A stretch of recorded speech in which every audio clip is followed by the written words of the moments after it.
ऐसे इतिहास पे कभी आपने नजर डाली है कि 1962 का युद्ध आप चीन से हार गए, जिसकी वजह से अक्साई चीन को चीन ने अपने कब्जे में ले लिया। वही इतिहास आपको यह भी बताता है कि 47, 65, 71 में इंडिया ने पाकिस्तान को बार बार हराया, इसीलिए पाक ऑक्यूपाइड कश्मीर इस समय पाकिस्तान के पास है। यह क्या बात है? आपने कभी जानने की कोशिश की है, सोचने की कोशिश की है, पूछने की कोशिश की है कि आखिर यह माजरा क्या है? अमेरिकी खुफिया एजेंसी CIA द्वारा हाल ही के अंदर जारी एक खुफिया दस्तावेज मैं आज आपको दिखाने वाला हूं, जिससे यह पता पड़ जाएगा कि पाकिस्तान तो देश कभी बनना ही नहीं चाहता था, वो एक प्राइवेट प्रॉपर्टी बन के कुछ लोगों के हाथ में रहना चाहता था। मगर उसके पहले यह बात जान लीजिए, यह हमारा जान से प्यारा कश्मीर है, जिसको चाइना ने आक्रमण किया था 62 में, और अक्साई चीन के अंदर चीनी अभी तक घुसपैठ बनाए हुए हैं और उसको वो LAC कहते हैं। 1962 के अंदर युद्ध हुआ ही नहीं था, केवल 4 दिन की चीन की एक तरफा चढ़ाई थी। उसके बाद भारत की तरफ से ढंग का जवाब ही नहीं दिया गया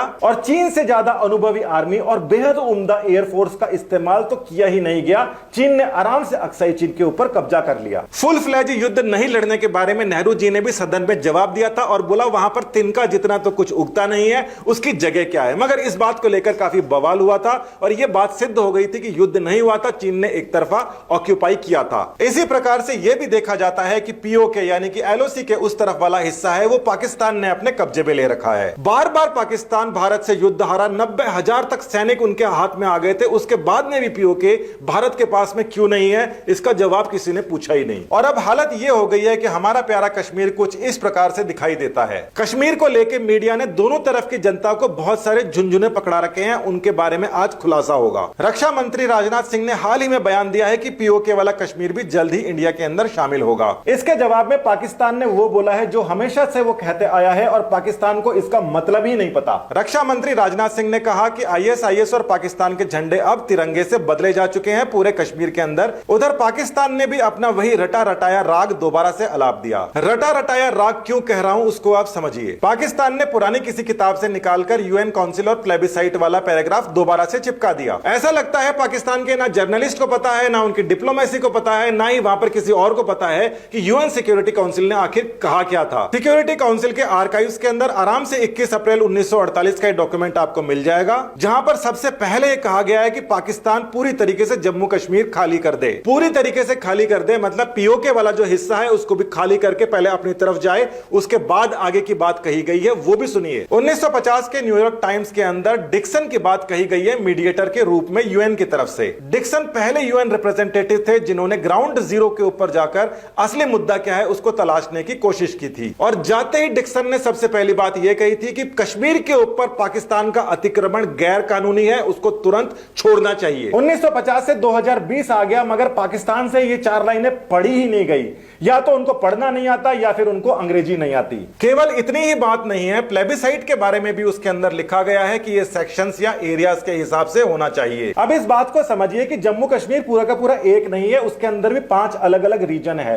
हर एक जो स्टेट होता है उसमें कई सारे रीजन होते हैं, जैसे राजस्थान में भी 5 रीजन है, पंजाब में 3 रीजन है, उसी प्रकार से जम्मू कश्मीर में भी 5 रीजन है जो आपस में एक दूसरे से मिलते नहीं है। तो किसी भी एक रीजन का मूड है पूरे के पूरे स्टेट का मान लिया जाए, ये बिल्कुल गलत है और इस बात को पॉइंट आउट कर दिया गया था। पाकिस्तान का सबसे बड़ा मुद्दा था कि मुस्लिम ज्यादा है कश्मीर में, तो ये हमारे पास भेज दो। मगर CIA का जो खुफिया दस्तावेज है मैं आपको दिखाऊंगा, वो बताएगा कि मुस्लिम्स की कितनी पड़ी है पाकिस्तान को और बांग्लादेश के साथ में कितनी धूर्तता की है पाकिस्तान ने। पहले कश्मीर के मुस्लिम्स ये जान ले कि पाकिस्तान तुम्हारी कितनी परवाह करता है, तुम्हारी कितनी कदर है। ये नक्शा भारत और पाकिस्तान के बॉर्डर का है जिसके अंदर नदियां दिखाई गई हैं और इसको आप एक इमेजिनरी लाइन बना सकते हो जिसके एक तरफ मुस्लिम पॉपुलेशन से दूसरी तरफ वो करीब करीब नहीं है। लद्दाख वाले एरिया के अंदर मुस्लिम्स की गिनी चुनी पॉपुलेशन थी, मगर फिर भी पाकिस्तान ने यह क्यों कहा कि ये मुस्लिम वाले इलाके से हमारे को क्या लेना, हमें तो वो वाला इलाका चाहिए। यूनाइटेड नेशन सिक्योरिटी काउंसिल के कहने के बावजूद पाकिस्तान ने साफ मना कर दिया कि हम तो पूरा कश्मीर लेंगे, केवल मुस्लिम वाला एरिया हम क्यों लें। साफ तौर पर पाकिस्तान झूठ बोल रहा था कि उसको 1% भी मुस्लिम्स की परवाह है। अगर उसको परवाह होती तो बांग्लादेश के साथ में वो हरकत क्यों करता। तो ये जो इमेजिनरी लाइन आप देख रहे हैं नदियों के साथ साथ के अंदर, यहां पर आप देख सकते हैं कि सेक्शन बेस्ड प्लेबिसाइट होने पर भी ये सभी की सभी नदियां पाकिस्तान के हिस्से नहीं आती। इंडिया उसको चाहता तो मोड़ सकता। पाकिस्तान को बिल्कुल बिल्कुल बिल्कुल मुस्लिम्स की परवाह नहीं थी, केवल हिंदू हिंदू हिंदू एरिया की नदियों की परवाह थी, मुस्लिम्स उसकी परवाह नहीं थी। ईस्ट पाकिस्तान यानी कि बांग्लादेश के बारे में वहीं के लोग पाकिस्तान की वेबसाइट के ऊपर देखिए क्या लेख लिख रहे हैं। बाबर अयाज बोलते हैं 24 साल के उत्पीड़न की वजह से बांग्लादेश का निर्माण हुआ है। मैं खास तौर पर इंडिया के आर्टिकल साइट नहीं कर रहा हूं, ब्रिटानिका एनसाइक्लोपीडिया में क्या लिखा है। 47 से 71 के बीच में पाकिस्तान का कच्चा चिट्ठा यहां मौजूद है और जहां पर इंडिया देश की तरह काम कर रहा था, वहां पर चुनाव भी हो रहा था, सरकारें चुनी भी जा रही थी। पाकिस्तान ने तो कसम खा ली थी चुनाव कराएंगे ही नहीं। आर्मी के कुछ अफसर और मुट्ठी भर नेताओं ने मिलकर पाकिस्तान को निजी संपत्ति की तरीके से इस्तेमाल किया और वहां के लोगों को नौकरों की तरह ट्रीट किया। पहली बार डायरेक्ट इलेक्शन हुए तो जनता ने उनको सबक सिखा दिया जो उनको नौकरों की तरह इस्तेमाल कर रहे थे। बांग्लादेश की 169 सीटों में केवल 2 सीट ही पाकिस्तान को मिली। यहां पर यह बात समझ में आती है कि बांग्लादेश की पॉपुलेशन पाकिस्तान से हमेशा ही ज्यादा थी, क्योंकि जो सीटों का बंटवारा होता है वो पॉपुलेशन के हिसाब से होता है। इलेक्शन का रिजल्ट ये आया कि बहुमत बांग्लादेश के पास चले गया, पाकिस्तान के पास में नहीं रहा। 62 के इलेक्शन के रिजल्ट्स का कारण यह देखा जा सकता है कि पाकिस्तान ने 40% ही बांग्लादेश के ऊपर खर्चा किया था। पॉपुलेशन तो बांग्लादेश की 60% है और उस 60% पॉपुलेशन के ऊपर खर्चा हो रहा है 40%। अमेरिकी खुफिया एजेंसी की ये 71 की लिखी हुई रिपोर्ट जो सार्वजनिक हुई है वो बताती है कि पाकिस्तान ने बांग्लादेश का कितना शोषण किया है। इस खुफिया रिपोर्ट में इंपोर्ट एक्सपोर्ट के बारे में पूरी की पूरी गणनाएं मौजूद हैं। एक्सपोर्ट की वजह से विदेशी मुद्रा देश में आती है जो कि देश की कमाई होती है। वो एक्सपोर्ट कौन कर रहा था वो जानिए। यहां पर ईस्ट पाकिस्तान का नेट बैलेंस -109 मिलियन था और वेस्ट पाकिस्तान का -274। देखा जाए तो पाकिस्तान बांग्लादेश के अंदर दोनों ही नुकसान के अंदर चल रहे थे। 100 रुपए वो चल रहा था तो 300 रुपए वो चल रहा था, 100 मिलियन वो चल रहा था तो 300 मिलियन वो चल रहा था। मगर ये इतना सीधा नहीं है। पाकिस्तान का खराब माल बांग्लादेश में खपता था और बांग्लादेश का उच्च स्तरीय एक्सपोर्ट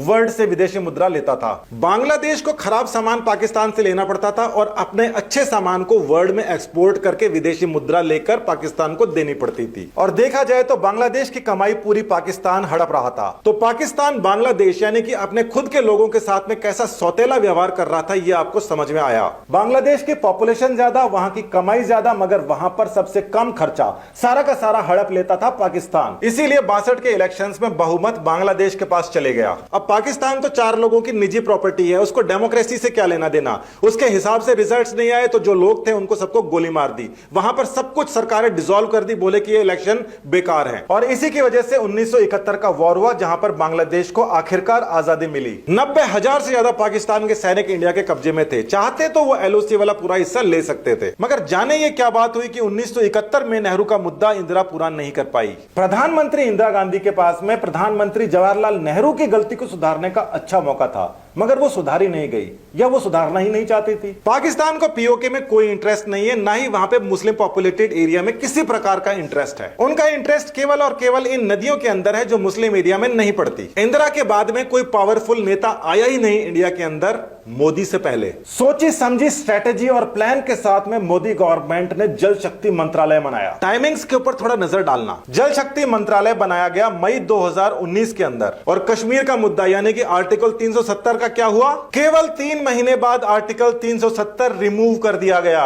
3 महीने के अंदर ही प्रॉब्लम सॉल्व करी जा चुकी थी। पाकिस्तान की दुखती रग को बुरी तरह दबा दिया गया और आर्टिकल 370 हटा दिया गया। और बात यहीं पर खत्म नहीं हुई। गृह मंत्री अमित शाह ने कहा है पीओके भी इंडिया में आएगा। और इतना ही नहीं, एलएसी के उधर चीन वाला जो मुद्दा है जहां पर वॉर लड़ाई नहीं गया उसके ऊपर भी कुछ ना कुछ चल रहा है। पाकिस्तान का सबसे बड़ा हथियार टेररिज्म था जिसको खत्म करने के लिए जल शक्ति मंत्रालय बनाया गया। जल शक्ति मंत्री से जब हमने भी ये पूछा था तो उन्होंने क्या कहा था वो भी जानिए। माननीय प्रधानमंत्री जी ने कहा कि खून और पानी दोनों एक साथ नहीं बहेगा। हम अब एक बूंद भी पानी नहीं जाने देंगे, हमारे हिस्से के पानी को डाइवर्ट करेंगे। कुरान पाक को हाथ में लेकर के एक भी अल्पसंख्यक ये कह दे कि संविधान प्रदत्त व्यवस्था में कहीं भी किसी भी अल्पसंख्यक के साथ में भेदभाव किया गया है तो मैं जो आप कहें वो सजा भुगतने को तैयार हूं। आसपास के सभी देशों के लोग इंडिया के लोगों से लगाव रखते हैं, इंडिया के लोग भी आसपास के देशों से लगाव रखते हैं, मगर वहां के जो लोग हैं उनको चीन ने खरीद लिया। लालच के अंदर अंधे होकर उन्होंने अपने लोगों को ही बेच दिया।